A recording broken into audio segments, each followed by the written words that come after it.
Boa tarde a todas e a todos. Gostaria inicialmente de cumprimentar a todas e todos membros da mesa. E gostaria muito de agradecer aos organizadores do evento, às organizações organizadoras, organizações patrocinadoras que patrocinaram esse evento, como aqui o nosso parceiro Bayer, né, que mostra a importância de uma articulação público-privada, né? E, bom, sem dúvida, eu gostaria de iniciar essa fala aproveitando de algumas mensagens que eu vi aqui, que traz a questão da celebração, né? Sem dúvida, é um momento de celebração de um grande marco na saúde pública de nosso país, que é a constituição do nosso Sistema Único de Saúde, o nosso SUS. Eu falo nosso porque, como foi dito aqui, esse Sistema Único de Saúde ele foi construído, né, entre políticos na época, profissionais de saúde, usuários dos serviços, mas, sem dúvida, por lideranças populares também, né? O final meados dos anos 80 no Brasil, foi muito marcado pela força dos movimentos populares, dos movimentos sociais, pela redemocratização do país, né?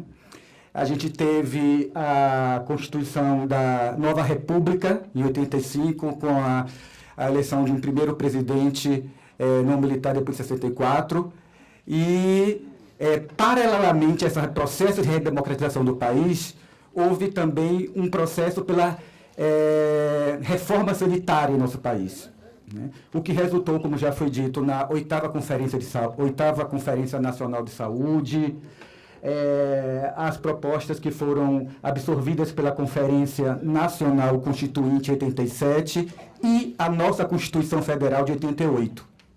Então, todo esse processo, sem dúvida, partiu de uma contribuição também do movimento social no Brasil. E eu venho de um movimento social, minha fala vem de um movimento social que também completou 30 anos há pouco, que é o movimento de HIV/AIDS, né? Aqui eu trouxe algumas fotos ilustrativas, né, dessa época. Bom, o movimento de HIV/AIDS, ele também iniciou no final dos anos 80, né? O primeiro programa a responder pela epidemia de HIV/AIDS no país foi o Programa Estadual de São Paulo, ele existiu graças à pressão, naquela época, dos grupos gays, que eram assim chamados na época, não era LGBTI, né, mas eram grupos gays na época, que pressionavam o governo para responder diante de uma epidemia que estava acometendo sua comunidade, epidemia essa sem cura e desconhecida. Surge assim um Programa Estadual de São Paulo. Em 85, surge aqui, no Ministério da Saúde, o Programa Nacional de Enfrentamento à Epidemia de HIV/AIDS e a primeira ONG da América Latina, o GAPA São Paulo. E aqui a gente já percebe uma similaridade desses dois atores no campo da saúde, que o êxito se dá por alianças público-privada, alianças que se estabelecem entre o governo, seus 3 diferentes níveis, e a sociedade civil, né? Para citar o êxito, né, nessa aliança no campo de uma política de saúde pública em AIDS, o Brasil foi considerado, nos meados dos anos 90, o melhor programa de enfrentamento à epidemia de AIDS em países em desenvolvimento, e até melhor que alguns países desenvolvidos. Em 96, nós fomos matéria de página inteira do New York Times. A matéria era Look at Brazil, como um programa exitoso de saúde pública. E esse programa exitoso, sem dúvida, foi de uma construção em conjunto, né? O que acontece é que justamente esse êxito que foi construído com a sociedade civil, ele passa, no início dos anos 2000, a sofrer uma ameaça em termos de sua eficácia.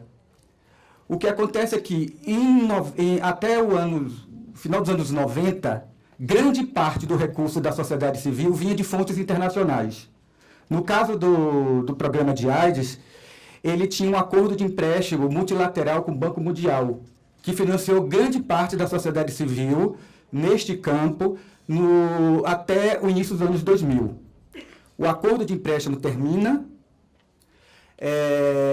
Nesse mesmo momento, a cooperação com países do eixo norte, que era a chamada cooperação não governamental, né, de países que financiavam projetos sociais aqui no Brasil, ela se torna bastante desafiadora, complexa.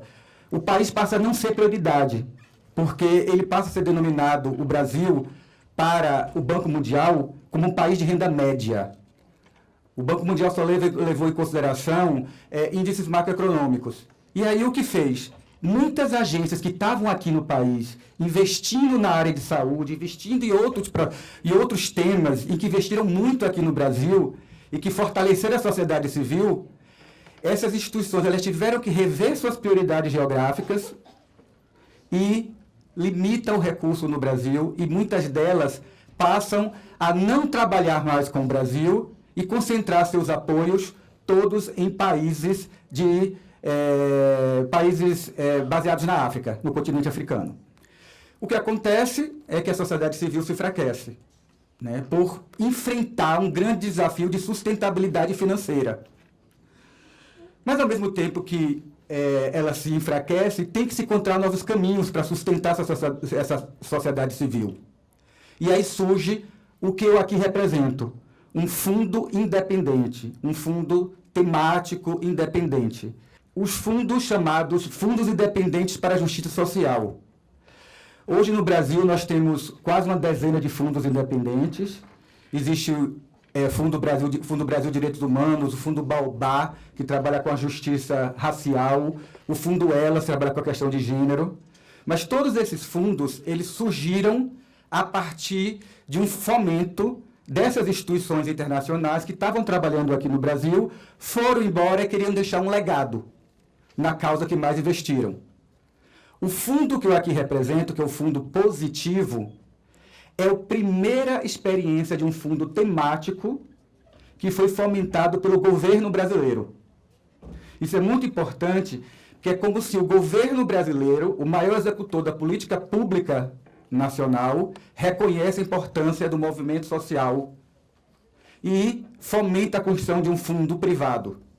Em 2014, então, surge o Fundo Positivo, para trabalhar no campo da saúde, na saúde preventiva, mais especificamente no tema de HIV, AIDS e hepatite virais. Foi um fundo que surgiu a partir do fomento pelo Departamento de ST, AIDS e hepatite virais aqui do Ministério da Saúde. Só que o Ministério, muito sabiamente, ao fomentar a construção desse fundo, ele também teve a ideia de que esse fundo tinha que ser privado, tinha que ser autônomo, independente das políticas governamentais, né? Contribuir, ter uma aliança, mas ser autônomo. Então, o Fundo Positivo ele começa suas atividades em 2015, em janeiro de 2015, como uma experiência público-privada. Nós temos grande parte dos financiadores do Fundo Positivo são empresas, institutos e fundações, para constituir um fundo independente que financie projetos da sociedade civil através de editais públicos. Hoje, nós já financiamos, em 2 anos e meio, cerca de 60 instituições do Brasil. Nós atendemos todas as regiões do Brasil. Nós estamos na região norte, financiando projetos em Roraima, com imigrantes da Venezuela. Estamos no Pará, um projeto no Xingu. Estamos financiando projetos na população ribeirinha, população no semiárido brasileiro, população trans na favela da Maré, no Rio de Janeiro, populações do sistema prisional brasileiro.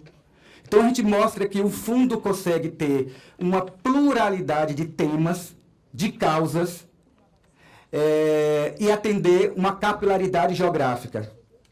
E o importante também, como a gente consegue desburocratizar um processo de repasse de recursos, no momento em que as instituições elas estão enfrentando grande série de problemas financeiros.